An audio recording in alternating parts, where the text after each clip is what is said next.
저희 회장님, 이사장님은 20년 넘게 폐암 치료하신 대가들이신데 혹시 정말 친한 친구나 친척이 폐암에 걸렸다면 해주고 싶은 말씀이 있으신지 좀 여쭤봐도 될까요? 그런 질문을 저는 종종 받습니다. 근데 저는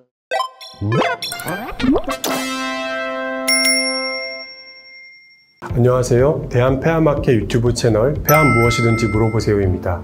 저는 사회를 맡은 연세대학교 흉부외과 박성용입니다. 오늘은 폐암학회 유튜브 채널 첫 영상으로서 정말 모시기 어려운 두 분을 모셨습니다.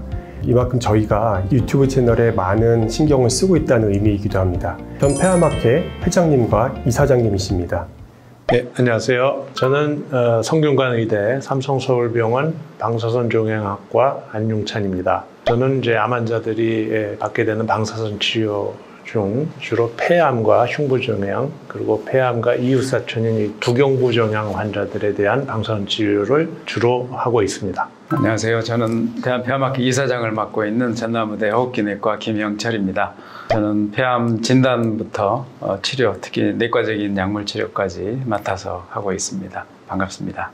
최근에 폐암 환자가 국내에서 많이 늘어나고 있고 폐암 사망률도 전체 암중 중에서 1위를 차지하고 있습니다. 폐암하면 예후가 좋지 않은 암이라고 일반적으로 생각을 해서 폐암에 진단되면 많이 당황스러워하시고 힘들어하시는 보호자분들을 많이 접하게 됩니다. 네, 맞습니다. 평소 나와는 전혀 상관없고 그저 남의 일이었던 폐암이라는 병이 나와 내 주변에 나타나서 모두들 당황하십니다. 담당 주치의가 많은 정보를 충분히 전달드려야 하지만 우리나라 진료 여건상 환자 한 분 한 분이 모두 만족할 수 있을 정도로 충분한 설명을 드리기 어려운 것이 안타까운 현실입니다. 그래서 환자분들은 어떻게 하면 폐암을 잘 치료할 수 있을지에 대해서 많은 정보를 얻기 위해서 노력을 하십니다.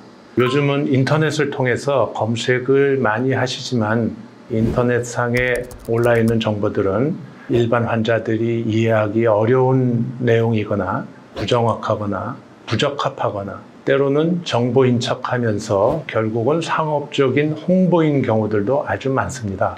이렇게 도움이 되지 않는 그릇된 정보들이 너무 많아서 오히려 환자들이 또 가족들이 혼란스러워하고 고통받으며 때로는 잘못된 선택을 하게 되는 경우들도 있습니다.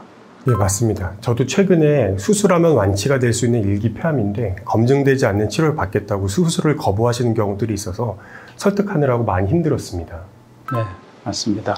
그 환자하고 환자 가족분들에게 정확한 정보를 제공하는 것은 저희 같은 전문가들의 의무라고 생각합니다. 대한폐암학회는 폐암을 전공하는 다양한 그 내과, 외과, 방사선종양학과, 또 병리학과 여러 과 의사들하고 또 연구를 하는 여러 학자들이 모여서 폐암에 대해서 조기 진단하고 또 치료의 새로운 방법들을 연구하는 그런 학술 단체입니다. 그래서 학술 연구가 주 업무이기도 하지만 여러 국민들에게 올바른 정보를 알려드릴 사명도 가지고 있습니다. 그래서 그동안에 학회에서 많은 강좌도 해왔고 또 여러 가지 책자도 만들고 홈페이지에 게시도 하고 있지만은 요즘과 같은 언택트 시대에는 유튜브를 통해서 여러분들이 더 가까이 갈 수 있는 게 더 좋은 방법이 되겠다 해서 이런 채널을 개설하게 되었습니다. 실제로 저희가 차분하게 많은 시간을 할애해서 설명을 드리기는 현실적인 제약들도 있고 환자분들마다 이해하시는 범위가 너무 다른 것 같습니다. 어떤 환자분들은 암이 뭔가도 모르시는 분들이 있고 또 어떤 환자분들은 오시면 최근 논문까지 읽어보고서 이렇게 오신 분들도 있습니다. 그래서 어느 수준에 맞춰야 될지 많은 고민을 했는데요. 그래도 첫 영상에서는 암이 무엇인지 가장 기초적인 내용부터 설명을 드리는 게 좋지 않을까 생각을 했습니다. 아주 기본적인 질문을 드리면 과연 암은 무엇일까요? 네. 우선 양성종양과 악성종양에 대해서 간략히 설명드리겠습니다. 우리 몸의 대부분의 세포들은 적당한 수명이 있습니다. 적당한 기간 동안 열심히 자기의 기능을 하며 지내다가 세포 분열을 해서 다음 세대의 세포를 남기고 죽게 됩니다. 그래서 각 장기의 적당한 기능 발휘를 위해서는 적당히 필요한 수의 세포가 항상 유지됩니다. 그런데 가끔은 세포가 끊임없이 분열하면서 필요 이상으로 자라나는 경우가 생깁니다. 이처럼 조절이 되지 않는 끊임없는 세포 분열의 결과를 종양이라 합니다. 간단히 양성 종양과 악성 종양을 비교하는 표를 만들어 봤습니다. 세포의 분화도는 양성 종양은 높습니다. 그 이야기는 생긴 모양이 정상 세포와 매우 비슷하다는 뜻이 됩니다. 악성 종양은 그 반대로 생긴 모양이 정상 세포와 많이 다릅니다. 그리고 분화도도 낮습니다. 세포의 성장 속도는 양성 종양은 대체로 느립니다. 여러 달에서 여러 해까지 생각을 해야 되는데 반면에 악성 종양은 대체로 빠릅니다. 아주 빠른 경우는 며칠만 해도 2배로 자라고요. 몇 주 동안에 2배로 자라는 경우도 가끔 있습니다. 양성 종양은 대부분 이제 피막, 캡슐이라 그러는데요. 캡슐 안에 둘러싸여 있는데 악성 종양은 캡슐이 없는 경우가 대부분입니다. 그리고 성장 양상도 양성 종양은 원래 생긴 곳에서 천천히 자라면서 주변 조직을 서서히 압박하면서 자라게 됩니다. 하지만 악성 종양은 자기가 자라면서 주변 조직을 침윤합니다. 침윤하면서 침투하고 그 주변 조직을 파괴시키면서 자라게 됩니다. 양성 종양은 자기 생긴 자리에서만까지 있는 반면에 악성 종양은 주변의 림프절이나 아니면 피를 타고 원격전이 다른 장기에까지 이사를 다니면서 말썽을 많이 부립니다. 그래서 양성 종양에 대한 치료의 원칙은 환자가 증상, 불편함이 없으면 그냥 내버려둬도 큰 상관이 없습니다. 그러나 증상이 나타나면 그걸 간단히 수술해서 완치가 충분히 가능합니다. 하지만 악성 종양은 증상이 생기건 안 생기건 조기 진단해서 조기에 치료가 되면 성공률이 높지만 그렇지 않고 병이 많이 악화된 다음에 진단이 되면은 치료하기도 어렵고 치료 후에 부작용 후유증도 크고 또 경우에 따라서는 치료를 할 수 없는 경우에 이르기까지도 합니다. 그래서 양성 종양은 대체로 얌전하다라고 볼 수 있다면 악성 종양은 자기의 주인인 환자한테 많은 고통을 주면서 결국에는 사망에 이르도록 되는 그런 병입니다. 그러면 이제 악성 종양이나 암 때문에 환자분들이 돌아가시는 거는 암세포가 점점 커지다가 정상세포, 정상 장기의 기능을 못하게 해서 그래서 돌아가시게 되는 걸까요? 네, 맞습니다.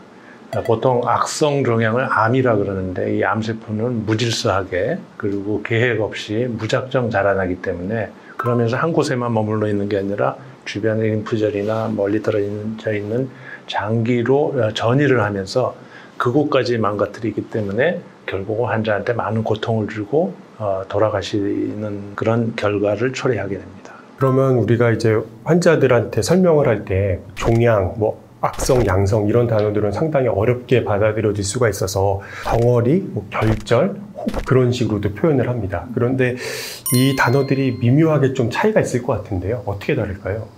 종양, 결절, 종괴 이렇게 하는 말은 보통 한자어죠. 예. 그리고 이제 우리가 흔히 더 쉽게 말하는 혹이라든가 덩어리 이런 건 우리말이겠는데 결국은 다 같은 뜻으로 큰 혹이 있다는 뜻이겠고 보통 우리가 구분할 때는 혹의 직경을 가지고 3cm를 넘으면 종괴 이렇게 표현하고 3cm 이내면 결절 이렇게 보통 표현을 합니다. 크기가 커질수록 암일 가능성은 많아지겠죠. 그리고 적을수록 이제 양성 결절일 가능성이 많아지는데 크다 그래서 반드시 또 암은 아니고 또 적다 그래서 반드시 양성이라고 할 수는 없습니다.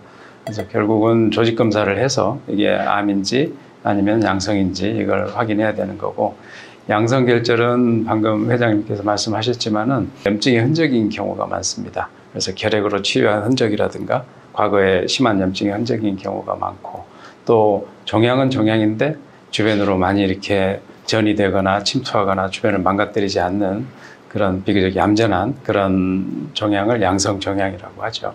악성 종양은 이제 생명을 위협하는 거기 때문에 조직 검사를 해서 정확히 진단하고 치료를 해야 되겠죠.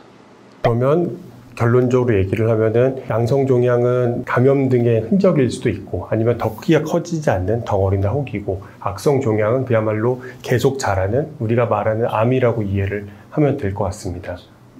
교수님, 그러면 말씀드렸듯이 그 악성 종양을 폐암이라 그런다면 폐암은 어떤 병인가요? 폐암은 기관지나 폐에 생기는 악성 종양입니다. 전통적으로는 이제 흡연자들에서 폐암이 많이 생기기 때문에 흡연이 가장 중요한 원인이고요. 전체 폐암 환자의 약 70% 정도가 흡연력이 있는 분들입니다.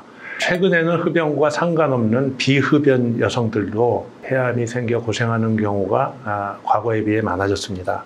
이러한 경우들은 가족들 중에 흡연자가 있어서 간접 흡연 피해자가 되었거나 우리가 집을 지을 때 건축자재에 많은 그 흙, 세멘트 이런 것들이 들어가는데 그 안에 자연계에 존재하는 라돈이라는 방사선 동위원소가 섞여 있는 경우에 우리가 모르게 라돈가스에 장기간 노출되는 그런 경우가 있을 수 있습니다. 그리고 특히 여성들이 이제 요리를 많이 하시는데 조리할 때 생기는 그런 여러 가지 연기들이지 않습니까? 그런 것 때문에도 생길 수 있고 대기오염, 미세먼지, 성면과 같은 발암 물질 그런 것에 노출되는 경우에도 폐암이 생길 수 있습니다. 때로는 유전적으로 암에 취약한 그런 유전 소인을 갖고 있는 분들이 암이 생기기도 합니다.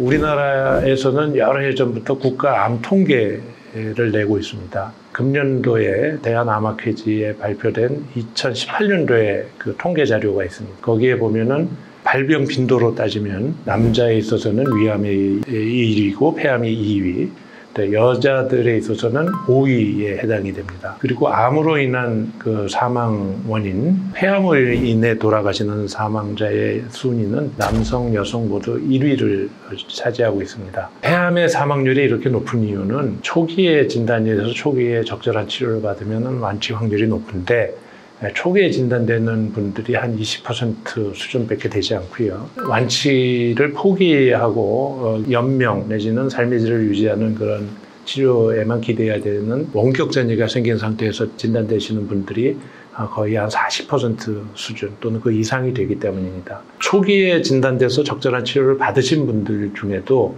서너 명 중에 한 명 정도는 또 재발을 하게 됩니다. 재발을 하게 되면 다시 한번 치료를 해서 완치를 도모해 볼 수 있지만 아무래도 그 확률이 애초에 초기에 진단되신 분들보다는 좀 낮을 수밖에 없기 때문에 폐암에 의한 사망률이 매우 높은 편인 것이 좀 안타까운 현실입니다. 폐암은 결국은 이제 기관지나 폐 조직에서 암이 발생하는 경우라고 설명을 해주셨고 예후와 치료 방법에 대해서 간략하게 이야기를 해주셨습니다.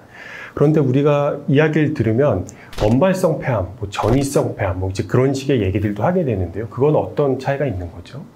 폐에서 이제 혹이나 멍어리 혹은 종양, 종괴 이런 게 보이게 되면 다 그게 폐에서 생긴 건 아니죠. 그래서 폐는 전신의 장기에서 혈액을 받아서 산소를 공급해주는 장기이다 보니까 전신의 모든 장기에서 다 폐로 암이 올 수 있습니다. 그래서 흔한 암인 위암이나 간암이나 유방암, 대장암 이런 암을 갖고 계신 분들이 병이 진행이 되게 되면 폐에도 전이가 오는 거죠. 그래서 폐에 그렇게 전이된 경우는 폐암이라고 하지 않고 원발암에 이름을 붙여서 원발암의 사기 이렇게 이야기를 하는 거고 치료를 하더라도 가령 위암이라면 위암에 대한 잘 듣는 약을 쓰는 그런 치료를 하게 되겠죠.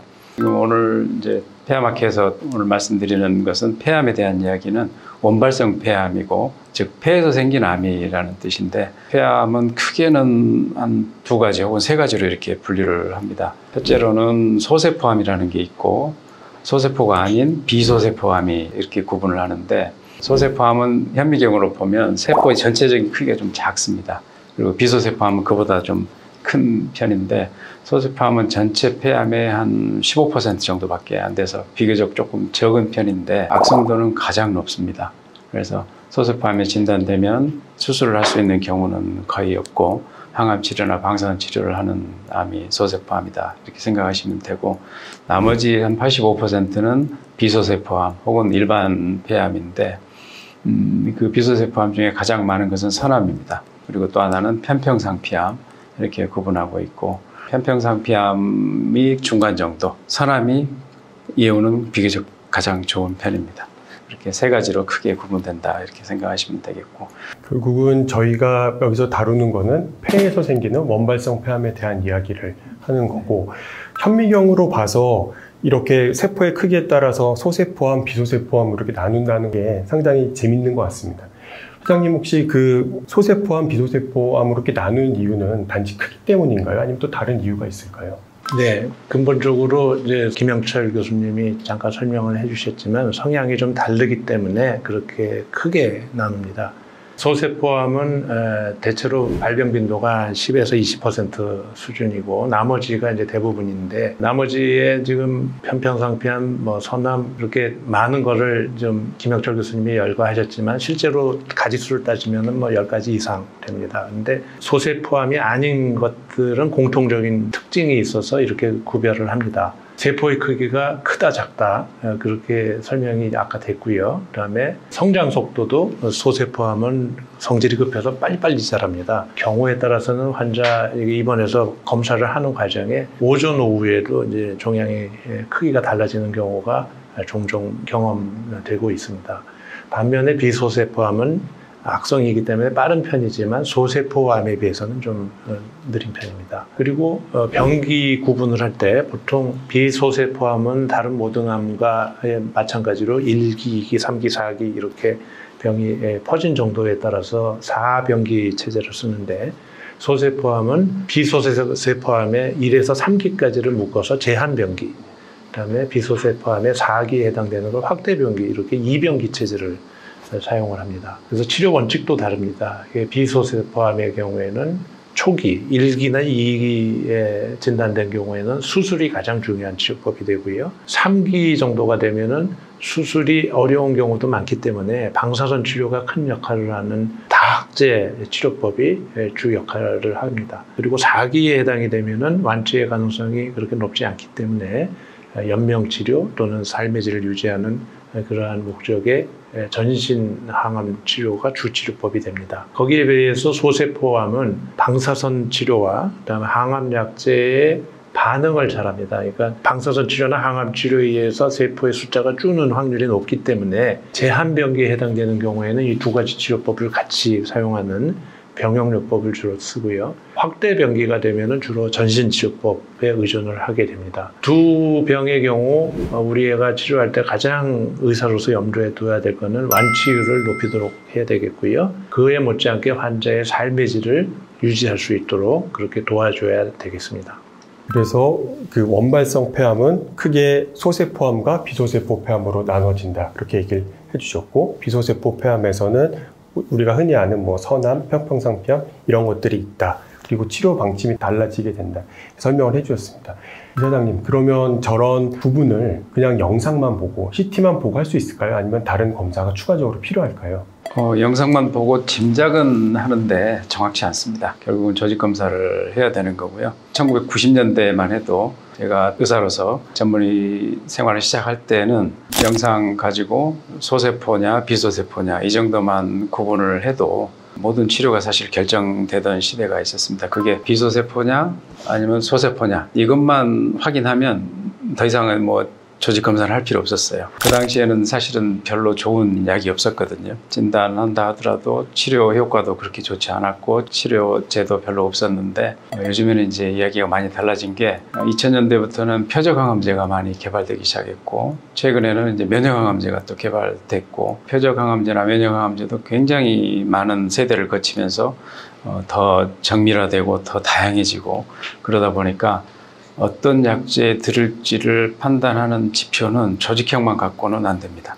유전자 검사를 하는 거죠. 어떤 유전자가 문제가 있어서 폐암이 된 건지 이걸 확인하는 과정이 아주 중요해졌고 그래서 옛날에는 세포 검사만 해가지고 조직이 없더라도 작은 세포 덩어리만 가지고도 진단이 끝냈다면 요즘은 그렇지 않습니다. 많은 양의 조직을 최대한 확보해가지고 유전자 검사를 해서 최선의 약물을 찾는 것이 현재로서는 필요한 일이고 조직을 많이 얻기 위해서 굉장히 많은 노력을 합니다. 그러면 이제 불과 한 20년 사이에 이렇게 많은 발전이 폐암 치료 분야에서 이렇게 이루어졌고 회장님이나 이사장님처럼 경험이 많으신 분들은 그 변화를 다 몸소 체험을 하고 오셨을 것 같습니다. 어떻게 보면 폐암이 무엇이냐라고 이렇게 질문을 하면 정말 단순한 질문에 단순한 답을 할 수도 있지만 그만큼 또 답을 하기도 어렵고 복잡한 내용인 것 같은데 보시는 분들이 잘 이해하실 수 있도록 경험 많으신 선생님들께서 잘 설명을 해주신 것 같습니다.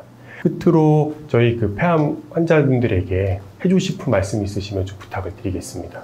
네, 과거에는 새로운 지식이나 정보를 얻기 위해서는 도서관에 가서 책을 빌려보거나 아니면 서점에 가서 책을 사서 보거나 그래서 열심히 공부하고 생각을 정리해서 판단을 했어야 합니다. 현재는 이러한 과정이 생략되고 먼저 인터넷 검색부터 합니다. 저도 그런 경우가 많습니다. 현대인은 사색 대신에 검색을 한다라는 말도 생겼습니다. 현대를 사는 우리들은 검색을 통해 많은 정보를 얻게 됩니다. 그런데 아까도 말씀드렸지만 상당히 많은 경우 부정확한 정보, 과장된 정보, 왜곡된 정보, 과잉 정보, 정보를 가장한 홍보, 이러한 적절치 않은 경우들이 많아졌습니다. 그리고 필요 이상의 정보를 얻어서 더 혼란스러워하는 경우, 영어로 too much information, TMI라고 그러죠. 그런 것이 우리가 흔히 겪는 그런 시대입니다. 조금 아까 이사장님도 말씀하셨지만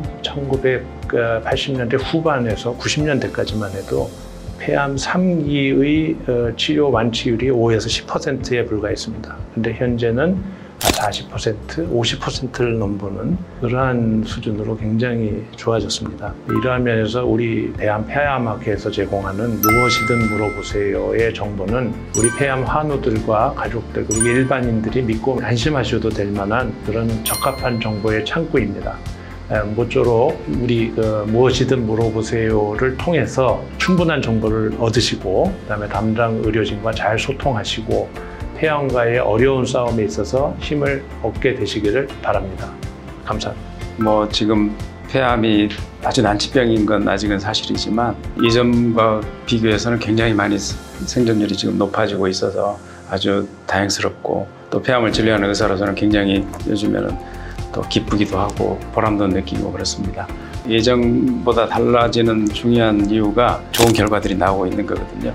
그래서 새로운 치료 약제들이 나오고 새로운 면역항암제 또 새로운 병합하는 치료들이 나와서 그 결과 생존율이 높아지고 완치율도 높아지고 있는 것이어서 굉장히 저희들은 보람스럽고 좋은 시절을 저희들은 보내고 있다고 생각하는데 아직은 그래도 난치병이다 보니까 폐암 환자분들은 굉장히 혼란스럽습니다. 너무 정보가 많고 또 잘못된 정보도 많고 이미 지나버린 정보 그러니까 지금은 틀리다고 확인된 정보도 많은데 그런 정보를 이렇게 찾다 보면 거기에 홍수 속에서 그냥 길을 잃기 십상이실 것 같아요. 저희 학회에서 지금 이런 채널을 만드는 이유도 정확한 정보를 또 최신의 정보를 제공해드리는 어떤 그런 창구가 필요하지 않을까 하는 생각으로 이런 채널을 만들게 됐고 그래서 저희가 유튜브를 이용해서 새로운 정보를 계속 올려드릴 생각이고 댓글로 이런 정보도 필요하다 이런 말씀을 하시면 새로운 또 영상을 제작해서 또 계속 올려드리겠습니다.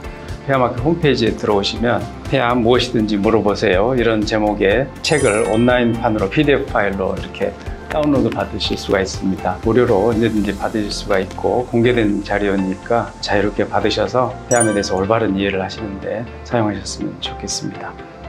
저희 회장님, 이사장님은 20년 넘게 폐암 치료하신 대가들이신데 혹시 정말 친한 친구나 친척이 폐암에 걸렸다면 해주고 싶은 말씀이 있으신지 좀 여쭤봐도 될까요? 그런 질문을 저는 종종 받습니다. 제일 첫 번째 하는 말은 담당 의사를 믿어라. 담당 의사하고 잘 소통해라. 그러다가 이해가 잘 안 되고 애매한 부분이 있으면 주변에 물어봐라. 인터넷도 검색해보고 여차하면 나한테도 물어봐라. 지금 이 영상을 만드는 근본 취지도 담당 의사를 믿지 않고 여기저기 그렇다 하더라 라는 이야기들을 듣고 그릇된 판단하는 분들이 굉장히 많습니다. 그래서 저는 항상 환자들한테 말씀드리는 게 담당 의사를 우선 믿고 그 사람하고 잘 소통을 해라 라고 말을 합니다.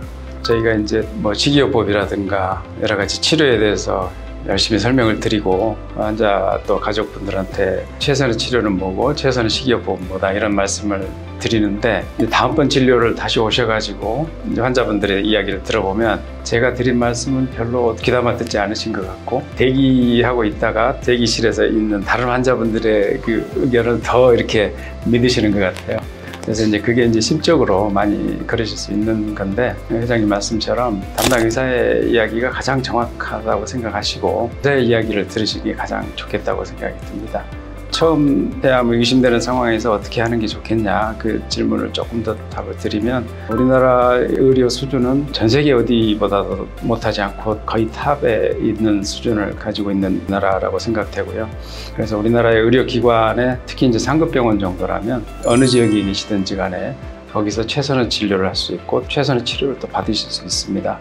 여러 군데 막 물어서 막 혼란스러워 하시는 것보다 가까운 상급병원 진료를 받으셔서 거기서 최선의 치료가 뭔지 들으시고 여러 가지 정보를 또 종합하셔서 치료를 하시는 게 저는 최선의 좋은 방법이라고 생각이 듭니다.